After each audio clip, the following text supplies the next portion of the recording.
గురుదేవ, చాలామంది తల్లులు వంశోద్ధారకుడు పుట్టారని ఆనందపడతారు. లాస్ట్‌కి వివాహ సమయానికి వచ్చేసరికి అతను నపుంసకుడని తెలిసి చాలా కృంగిపోవడం జరుగుతుంది. ఇలా ఏ కుటుంబంలో అయినా సరే, ఈ ఈ నపుంసకులలో అలాంటి వాళ్ళు పుట్టినప్పుడు జాతక దోషాల్లో ముందుగానే మనం గుర్తించి దానికి పరిహారాలు చేసుకుంటే మనం ఆ నపుంసకుడిగా మారకుండా ఉంచే మార్గాలు ఏమైనా ఉన్నాయా? ఇంకొకటి, ట్రాన్స్‌జెండర్‌గా మారుతున్నారు. ఇంకొక విషయం ఏందంటే, అబ్బాయిలే అనుకుంటే అమ్మాయిలు కూడా అమ్మాయిల్ని ఇష్టపడటం జరుగుతుంది. అంటే ఏంటి ఈ విపరీత ధోరణి? దీనికి గల జాతకంలో ఉండి ఏ గ్రహ ప్రభావం చేత ఇలా ప్రవర్తించడం జరుగుతుంది? మన సాంప్రదాయాల ప్రకారంగా ఒక పిల్లవాడు జనించాలి అంటే తిథి వార నక్షత్రయుక్తాలు చూసుకోవాలి అనేది లెక్క. అవును. ఇదివరకు రోజుల్లో ఏంటంటే అన్నీ కూడా నార్మల్ డెలివరీస్ ఉండేవి. నార్మల్ డెలివరీస్ ఉండేటప్పుడు ఏమైంది అంటే ఎప్పుడు బేబీ బయటకు వచ్చేదో తెలిసేది కాదు. దానివల్ల మనకి కావలసినటువంటి విషయం అంతా కూడా శాంతులు చేసుకోవడం అనేటువంటివి ఏర్పడేవి. ఇప్పుడు అన్నీ కూడా ఆపరేషన్స్ మనం చెప్పిన డేట్కే డాక్టర్ గారు బేబీని ఇస్తున్నారు. ఇలా కొంతమంది పిల్లలు జనించేటప్పుడు ఏమవుతుందంటే అండి, పురోహితుల దగ్గరికి వెళ్ళి, అయ్యా మా అమ్మాయి డెలివరీకి ఉంది, మంచి రోజు మంచి నక్షత్రం చెప్పండి అంటున్నారు. ఈయన సమయాన్ని ప్లస్ నక్షత్రాన్ని చెప్తున్నారు. అయితే ఆ సమయంలో పుట్టిన తర్వాత నక్షత్రయుక్తం ఉంటుంది చూశారు. ఈ నక్షత్రయుక్తంలో జనించిన తర్వాత 2-3 పాదాలు, అంటే వాస్తవానికి ఒక్కొక్కటి 4-5 పాదాలు, 20 నక్షత్రాలు. ఈ నక్షత్రాలు 4 పాదాల్లో 2-3 పాదాల్లో ఉంటాయి చూశారు. ఇవి కాస్త ఇబ్బంది పెట్టేటువంటి పాదయుక్తాలతో సమానం.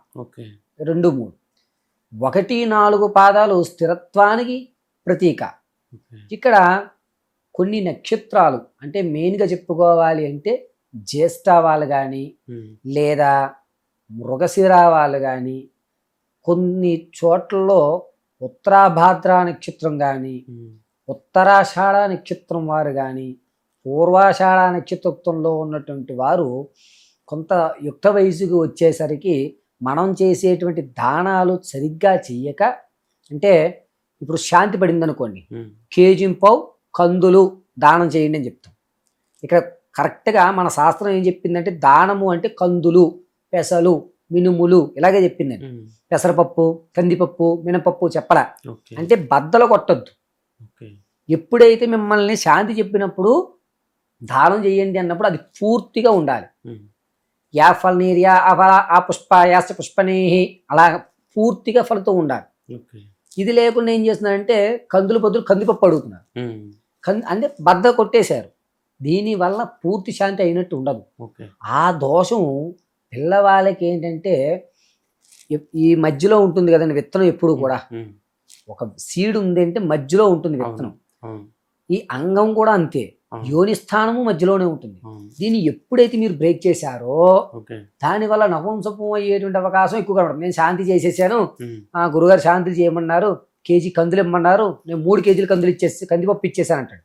కందులు అన్నది కందులే ఇవ్వాలి, కందిపప్పు ఇవ్వకూడదు.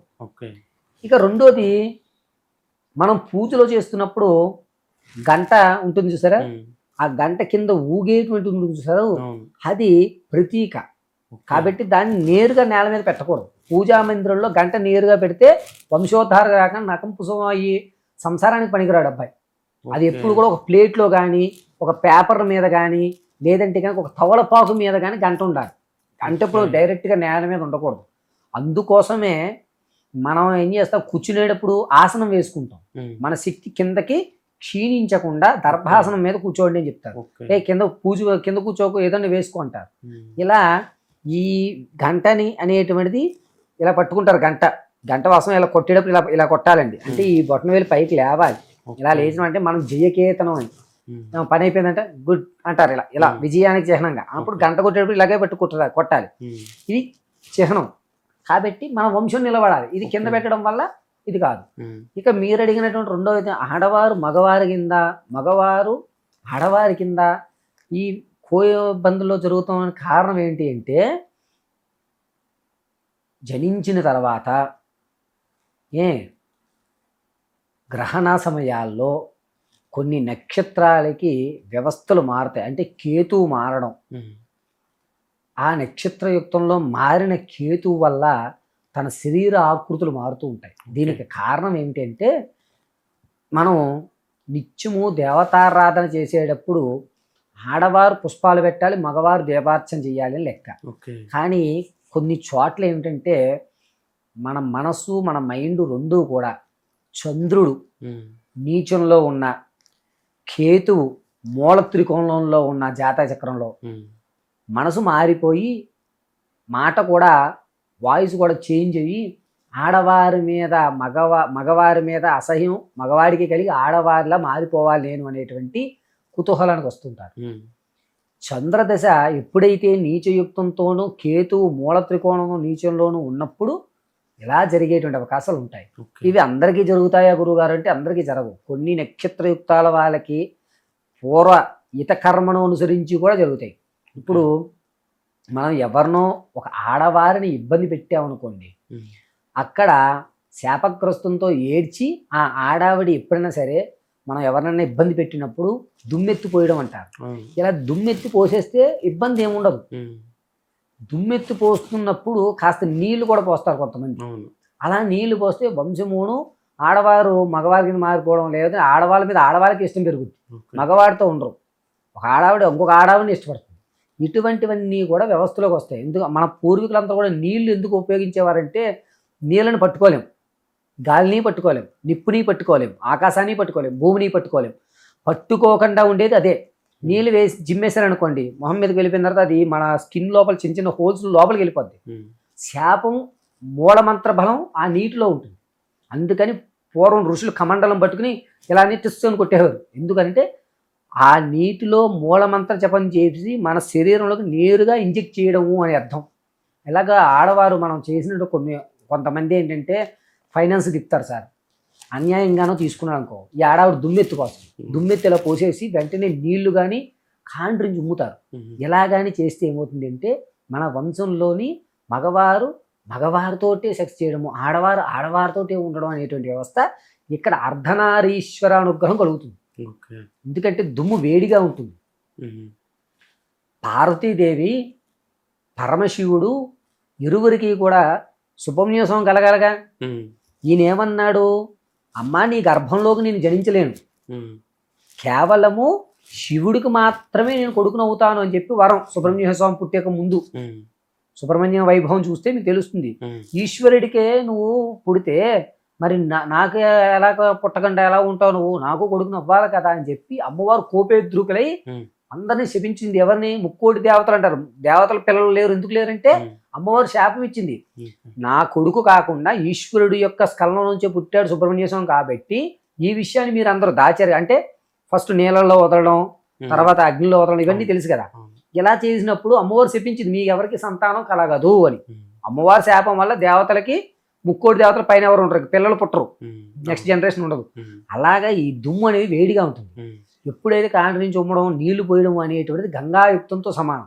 ఇవి రెండు ఎదుటి వ్యక్తి మీద కొట్టావు అంటే అతని వంశం నిర్వేరావు. అది కూడా నాలుగు మీద మచ్చ ఉండాలి. నేను పడితే నేను కొట్టేస్తాను నీళ్ళు పోసేస్తా అంటే కుదరదు. నాలుగు మీద మచ్చ ఉండాలి, నువ్వు అనుష్ఠాన పరుడు ఉండాలి, నీకు అమ్మవారి అనుగ్రహం ఉండాలి. ఈ 3 లక్షలు నీలో ఉన్నప్పుడు నువ్వు ఎవరి మీద దుమ్మెత్తిపోయి పని అవుతాయి. ఓకే గురుదేవా, ఓకే ఈ వంశంలో ఇలాంటి వాళ్ళు పుట్టారు అనుకో, ఇప్పుడు ఆ వంశాన్ని నిలబెట్టుకోవాలి మనం. ఏ సాధన చేసి ఎలాంటి ఉపాసన చేసి వాళ్ళ వంశాన్ని వృద్ధి చేసుకోవచ్చు అంటారు? ఒకవేళ మనకి పుట్టినటువంటి పిల్లల్లో కొంతమందికి ఏంటంటే చిన్నతనంలోంచి కొంచెం వయసుకు వస్తున్నప్పుడు అంగం పెరగకపోవడం కానీ, లేకపోతే ఆ పిల్లవాడు మనం గ్రహిస్తూ ఉంటాం కదా, ఆడుతున్నప్పుడు కొంచెం తేడా పాడాగా అనిపించింది అనుకోండి, అప్పుడు ఏం చేయాలి అంటే కామాక్షి అమ్మవారిని నమ్ముకోవడం మంచిది. Okay first. రెండోది శరణభవుని నమ్మడం మంచిది. ఈ శరణభవుని కానీ కామాక్షిని కానీ, కామాఖ్య కాదు గుర్తుపెట్టుకోండి, కామాక్షిని కానీ నమ్ముకుంటే మళ్ళా ఈ పిల్లవాడు యుక్తానికి వచ్చేటువంటి అవకాశం కలుగుతుంది. ఓకే గురుదేవా, ఎప్పటి నుంచో ఒక డౌట్ ఏంటంటే మన జ్యోతిష్యంలో కానీ మన లగ్న కుండీల్లో కానీ స్త్రీ శాపం వెంటాడుతుంది అంటారు, ఇది నిజమేనా? స్త్రీ శాపము అనేటువంటిది ఎప్పుడూ ఇబ్బంది పెడుతూనే ఉంటుంది. స్త్రీ కంట నీరు అనేటువంటిది గర్భశోకం నుంచి ఉద్భవిస్తుంది అని లెక్క. కాబట్టి కడుపు కోత కంటి నీరులోంచి ఇలా ఉద్భవిస్తున్నప్పుడు ఆ దోషం ఖచ్చితంగా కలుగుతుంది.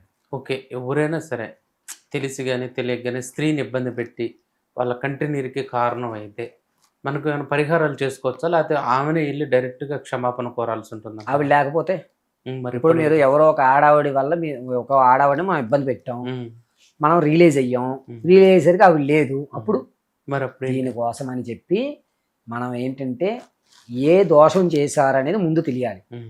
మనల్ని మనం ఆత్మ పరిశీలన చేసుకుని నేను ఈ అమ్మాయికి ఈ దోషం చేసుకున్నాను అని నువ్వు చెప్పగలిగితే దాన్ని అనుసరించి చెప్పచ్చు. ఓకే. అంతే తప్ప అందరికీ ఒకటే రెమెడీ ఉండదు.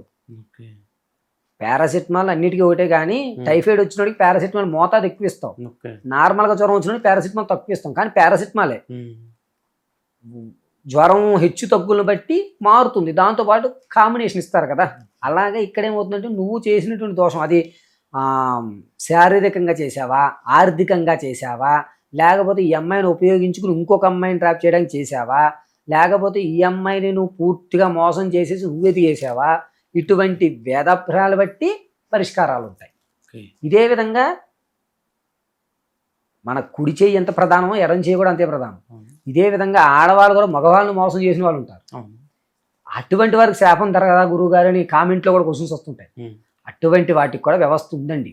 ఎక్కడ అంటే ఎప్పుడైతే ఆడవారు మగవారిని ఇబ్బంది పెట్టి హేళన చేస్తూ అతన్ని క్షీణించారో వీరి యొక్క భవిష్యత్తులో పిల్లలతోటి నరకం చూపించేస్తారు.